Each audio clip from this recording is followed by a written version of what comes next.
Salamat sa mapagpalang pagmamahal. Welcome to our 365 daily devotion. Ako po si Alexander Gomez from Batch 3. At ang topic po ang tatalakay natin ngayon ay sino ba ang tama? Roman Catholic o Protestant? Kaya po ang ating pag-aaralan ito po sa Ephesians chapter 4 verses 1 to 6. At nagsama natin ang ating puso-puso sa mga nakasalitan. Sinasabi dito na, as a prisoner for the Lord, then I urge you to live a life worthy of the calling you have received. Be completely humble and gentle.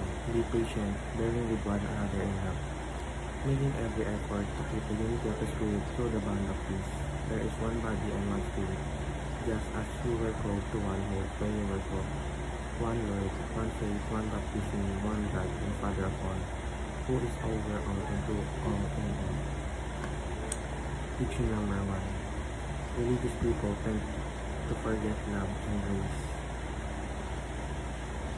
Sa kasaysayan ng simbahan, maraming higwaan at pagkakaiwanan ang nangyayari dahil sa hindi pagkakaunawaan ng mga aral at doktrina. Sa halip na pairalin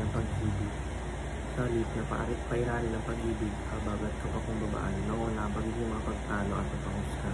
Kaya pinapaalalahan tayo ng Diyos na dapat natin pagdulog ng kapayapaan at pagkakaisa, hindi ang pagkakaiwanan ng wala. Teaching number 2. There is beauty and unity amidst diversity within Christianity. Ang katawan ni Kristo ay binubuo ng iba't iba na may pagkakaibang pinanggagalingan sa pananaw at kultura, ngunit sa kabila ng mga pagkakaibang ito, may pagkakaisa sa pananampalataya ng Kristo. Ang pagkakaiba hindi hadlang kundi oportunidad upang ipakita ang tunay na diwa ng pag-ibig, pagtanggap at pagkakaunawaan.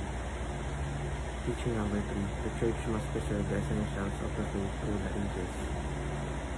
Habang lumilipas ang panahon at tumuunlad ang lipunan, maraming bagay ang maaaring magbago. Ngunit ang mga pangunahing katotohanan ng pananampalatayang Kristiyano tulad ng pagka-Diyos ni Kristo, ang kanyang pagkamatay at muling pagkabuhay, at ang kaligtasan sa pamamagitan ng biyaya ay dapat manatiling matibay at hindi maaaring kakompromisa. Application number 1. Agree to disagree in love. Hindi lahat ng Kristiyano ay pare-pareho ng pananaw sa mga hindi mahalagang doktrina. Sa halip ng mga pagtalo at mapanghusga, dapat natin matutunan at igalang ang opinion ng iba at paratingin ang pag-ibig sa gitna ng hindi pagkakaunawaan. Application number 2. Be gracious in non-essential doctrines. May mga doktrinang hindi naman sentro ng kaligtasan pero ng estilo sa pagsamba o mga tradisyon sa simbahan. Dapat natin alalahanin na hindi lahat ng pagkakaiba ay kailangang pagtatanong. Application number 2. Commit to the essential doctrines of the faith. Sa gitna ng maraming ideya at pananaw sa mundo, dapat tayo manatiling matibay sa mga pundasyon ng ating pananampalataya. Dito tayo magkakaroon ng gabay at direksyon sa pamumuhay bilang mga tagasunod ni Kristo. Yun lamang po ang aking